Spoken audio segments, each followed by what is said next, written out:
Om Swastiastu.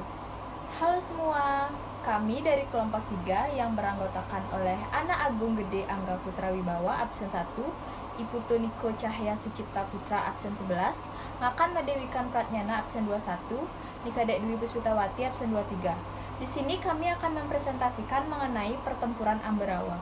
Selamat menonton.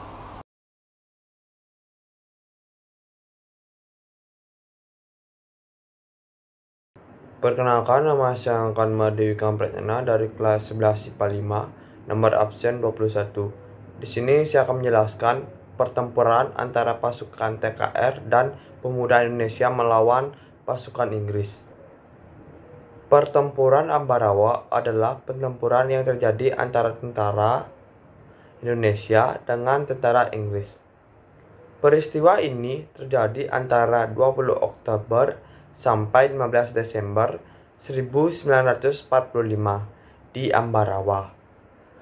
Pertempuran Ambarawa dimulai saat pasukan Sekutu dan Nica mulai mempersenjatai tawanan perang Belanda di Ambarawa. Nama saya Ana Agung Gede Angga Putra Wibawa, nomor absen 1, kelas 11 IPA 5. Sekarang saya akan mempresentasikan latar belakang dari pertempuran Ambarawa dan perundingan gencatan senjata. Dimulai dari latar belakang, pada 20 Oktober 1945, militer Inggris mendarat di Semarang yang dipimpin oleh Brigadir Battle. Oleh pihak Republik Indonesia, Battle diperkenankan untuk mengurus pelucutan pasukan Jepang. Ia juga diperbolehkan untuk melakukan evakuasi 19.000 interniran Sekutu yang berada di Ambarawa dan Magelang. Tapi ternyata mereka diboncengi oleh orang-orang Nika. Mereka kemudian mempercepat para tawanan Jepang. Namun kedatangan yang memboncengi Nika membuat Indonesia curiga, namun tetap disetujui. Adapun latar belakangnya yaitu, yang pertama, pasukan Sekutu dan Nika mulai mempersenjatai tawanan perang Belanda di Ambarawa. Yang kedua, tentara Sekutu yang mengingkari perjanjian. Yang ketiga, terjadinya penyerangan di desa-desa dekat Ambarawa. Selanjutnya, perundingan gencatan senjata. Pada 26 Oktober 1945, insiden ini pecah di Magelang. Pertempuran berlanjut antara Tentara Keamanan Rakyat dengan tentara Inggris.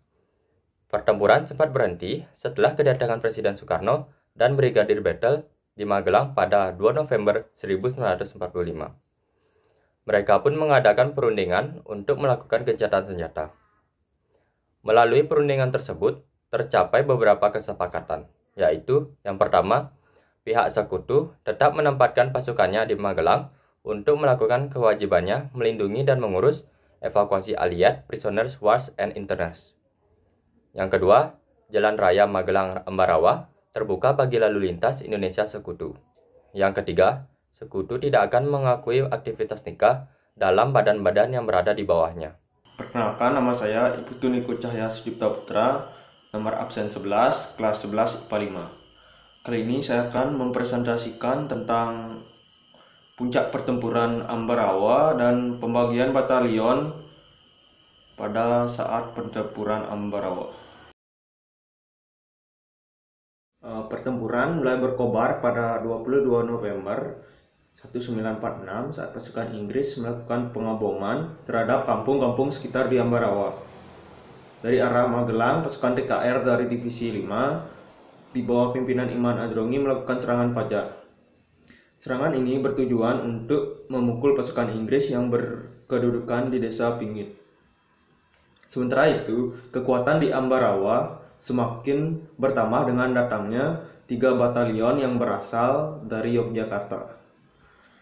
Kota Ambarawa dihujani dengan tembakan meriam untuk mencegah jatuhnya korban.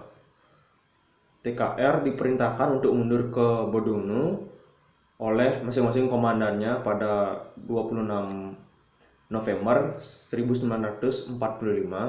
Salah satu pemimpin pasukan harus gugur. Ia adalah Letnan Kolonel Isdiman. Posisinya digantikan oleh Kolonel Sudirman. Sejak saat itu, situasi pertempuran berubah semakin menguntungkan pihak TKR. Pada 5 Desember 1945, musuh berhasil terusir dari desa Banyu Biru. Pembagian batalion. Di dalam pertempuran Ambarawa, batalion adalah salah satu kekuatan di Ambarawa karena sangat membantu TKR untuk melawan pasukan sekutu. Adapun batalion-batalionnya yaitu Batalion Imam Adromi, Batalion 10, Batalion 8, dan Batalion Sugeng. Di sini saya akan menjelaskan mengenai taktik perang Supit Urang. Setelah mengetahui Isdiman gugur, maka pemimpin pasukan TKR Purwokerto yaitu Kolonel Sudirman turun tangan langsung untuk memimpin pasukan. Sudirman menyodorkan isi pikirannya, yaitu agar menerapkan taktik perang Supit. Taktik perang Supit Urang adalah sebuah taktik perang yang berfokus pada gerakan yang menyerang secara tiba-tiba.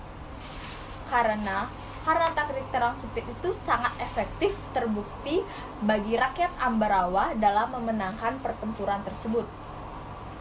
Taktik perang Supit ini adalah serangan yang dilakukan secara mandiri tanpa menunggu komando dari pusat, sehingga pihak lawan tidak dapat menyadap instruksi dari komando.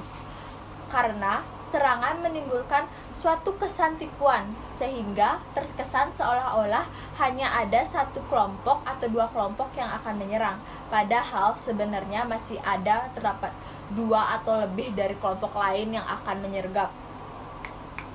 Pasukan musuh pun mudah terpukul mundur karena tipuan tersebut. Sejak saat itu situasi pertempuran menguntungkan pasukan TKR. Untuk selanjutnya saya akan menjelaskan mengenai keberhasilan Indonesia kembali menguasai kota Ambarawa. Dimulai dari tanggal 11 Desember 1945, Kolonel Sudirman mengadakan perundingan dengan mengumpulkan para komandan sektor. Berdasarkan dari laporan para komandan sektor tersebut, Kolonel Sudirman mengumpulkan bahwa posisi musuh sudah terjepit, maka perlu segera dilancarkan serangan terakhir, yaitu yang pertama ada serangan pendadakan dilakukan serentak dari semua sektor. Yang kedua ada tiap-tiap komandan sektor memimpin serangan. Yang ketiga ada para pasukan badan-badan perjuangan disiapkan sebagai tenaga cadangan untuk menolong pertempuran tersebut. Yang keempat ada serangan akan dimulai pada 12 Desember pukul 4.30. Kemudian pada tanggal 12 Desember pukul 4.30, pasukan TKR bergerak menuju target masing-masing. Dalam waktu 1,5 jam mereka sudah berhasil mengepung kedudukan musuh dalam kota.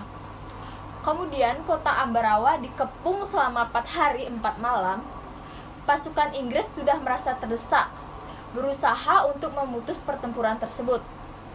Karena sudah merasa terdesak, mereka pun menyerah. Kemudian, pada tanggal 15 Desember 1945, pasukan Inggris meninggalkan kota Ambarawa dan mundur ke kota Semarang. Dan pada saat itulah Indonesia kembali menguasai kota Ambarawa.